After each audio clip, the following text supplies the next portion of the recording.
नाना पंथ जगत में निज निज गुण गावे, सबका सार बताकर गुरु मान लगावे। प्रिय साथियों, भगवान श्री कृष्ण गीता में कहते हैं कि नाना शास्त्र पठेन लोके नाना देवत पूजनम, आत्म ज्ञान बिना हे पार्थ सर्वकर्म निर्थकम। इसी आत्म ज्ञान के प्रचार प्रसार के लिए 20 व 21 सितंबर परम पूज्य श्री सतपाल जी महाराज जी के जन्म दिवस के उपलक्ष्य में विशाल सद्भावना सम्मेलन का आयोजन किया गया था, जिसमें प्रथम दिन 21 सितंबर को हर साल अंतर्राष्ट्रीय शांति दिवस के रूप में मनाया जाता है। प्रिय मानवों, यह दुनिया भर के मानव धर्म के परिवार के लिए एक विशेष अवसर है, क्योंकि हम भक्तों के श्री महाराज जी के पावन जन्मोत्सव को सद्भावना सम्मेलन के रूप में प्रचार करते हैं। प्रिय साथियों, दिन की शुरुआत हरिद्वार के दशहरा मैदान में पूजा समारोह के साथ हुआ, जिसके बाद श्री महाराज जी ने और दिव्य परिवार द्वारा आध्यात्मिक प्रवचन किए गए। 2 दिवसीय विशाल सद्भावना सम्मेलन में प्रिय महानुभावों, श्री सतपाल महाराज जी के जन्म दिवस के 2 दिवसीय समारोह में पहले दिन भारत के अन्य देशों से भी हजारों भक्तजन महात्मा जी एवं बाई जी सहित हरिद्वार में एकत्रित हुए। श्री महाराज जी ने अपने प्रवचन में कहा कि सभी को ध्यान के माध्यम से अपने भीतर के ईश्वरीय नाम से जुड़ने और मन को शुद्ध करने का श्री महाराज जी ने सलाह दी। उन्होंने कहा कि अगर मन को शुद्ध करते हैं तो व्यक्ति किसी भी नकारात्मक पर विजय प्राप्त कर सकता है। अपने संदेशों में श्री महाराज जी ने सभी को आध्यात्मिक मार्ग पर चलने के लिए प्रोत्साहित करते हुए आगे बढ़ने का प्रयास करने की सलाह दी। श्री महाराज जी ने कहा कि मानवता की भलाई के लिए सांसारिक ज्ञान भी साझा करते हैं। उन्होंने उपस्थित लोगों को फोरेंसिक्स, एटीएम धोखाधड़ी जैसे साइबर धोखाधड़ी के बढ़ते खतरे के बारे में भी जागरूकता किए। उन्होंने फिशिंग, एटीएम एवं धोखाधड़ी के माध्यम से जो अभी जागरूकता बढ़ाने की बात श्री महाराज ने की, उनसे कोई भी कार्रवाई करने से पहले जानकारी को सत्यापित करने का आग्रह श्री महाराज जी ने कहा। यह अवसर पर विशेष बन गया क्योंकि दिव्य परिवार ने साथों पेड़ के माध्यम गीतों का आनंद लेने के साथ साथ सभी भगवतगण श्री महाराज जी के साथ शामिल हुए। 21 सितंबर को हर साल अंतर्राष्ट्रीय योग दिवस के रूप में मनाया जाता है। इस बार परम पूज्य श्री महाराज जी के जन्मोत्सव के उपलक्ष्य में 2 दिवसीय विशाल सद्भावना सम्मेलन का आयोजन किया गया था।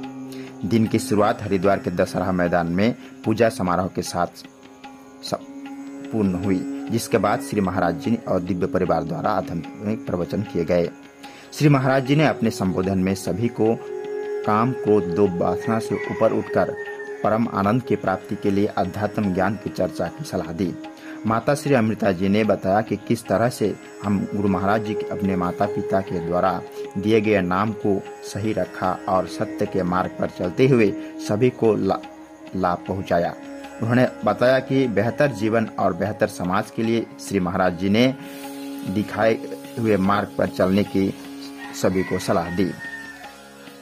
प्रिय महानुभावों, आदरणीय श्री विभू जी महाराज जी ने सभी भक्तों की ओर से परम पूज्य श्री महाराज जी के चरणों में प्रार्थना करते हुए कहे कि सभी को अपनी कृपा में रखे। श्री आराध्या माता जी और मोहिना माता जी का विशेष दिन पर अपनी शुभकामनाएं साझा की।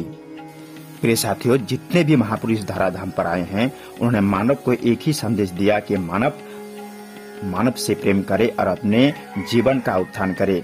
इसलिए उन्होंने जीव को ब्रह्म से मिलाने की चेष्टा की। जीव के अंदर ईश्वर के ज्ञान का भी अभाव हुआ, उसकी उन्होंने पूर्ति की। आप स्वयं से विचार करें कि जितने भी ऋषि मुनि, संत, ज्ञानी एवं श्रेष्ठ ब्रह्मनिष्ठ आए, सबसे पहले अपने जीवन के अंदर उन्होंने आध्यात्मिक अनुभूति को प्राप्त किया। इसलिए साथियों, श्री महाराज जी कहते हैं कि हम भी उस आत्मज्ञान को प्राप्त करके भजन सुमिरन के माध्यम से हम भी उस परम आनंद को प्राप्त करें, जिसके लिए भगवान श्री कृष्ण कहते हैं कि हे अर्जुन, नाना शास्त्र पठेन लोके नाना देवत पूजनम, आत्म ज्ञान बिना हे पार्थ सर्वकर्म निर्थकम। प्रिय महानुभावों, 21 सितंबर के रात के प्रोग्राम में श्री सतपाल जी महाराज जी के जन्म दिवस के उपलक्ष्य पर सायंकालीन कार्यक्रम में शुरुआत में भजनों के साथ शुरू हुई।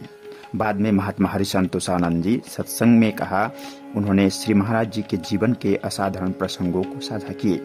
श्री महाराज जी ने अपने आध्यात्मिक प्रवचन में अतीत और महान संतों के जीवन से उदाहरण साझा किए, जिन्होंने अपने गुरु की शिक्षाओं और आज्ञा का पालन करके अपने आध्यात्मिक यात्रा में महान ऊंचाइयों को छुआ। श्री महाराज जी ने फिर से अपराध से खुद को बचाने और कोई भी कार्रवाई करने से पहले सच्चाई की पुष्टि करने की आवश्यकता पे जोर दिए। परम पूज्य श्री बीबू जी महाराज जी ने संदेश में कहा कि हर कोई सुहागरात जीवन में जीना चाहता है, लेकिन कभी कभी कोई नकारात्मक अनुभव ऐसी छाप छोड़ जाता है जिसे व्यक्ति लगातार सोचता रहता है। जिस तरह लंगर जहाज को आगे बढ़ाने से रोकता है, उसी तरह हम अपने विचारों को दुनिया से बांधकर खुद को दुनिया से बांधते रहते हैं। उन्होंने सभी को आत्मनिरीक्षण करने की सलाह दी और याद दिलाया कि अनुशासन और निरंतर अभ्यास से मन को नियंत्रण पाया जा सकता है। ढोल की थाप के साथ प्रस्तुत मनमोहक सांस्कृतिक कार्यक्रम के साथ प्रिय साथियों, मंत्र मुग्धमय वातावरण से इस महान सद्भावना सम्मेलन का पूर्ण रूप से संपन्न हुआ।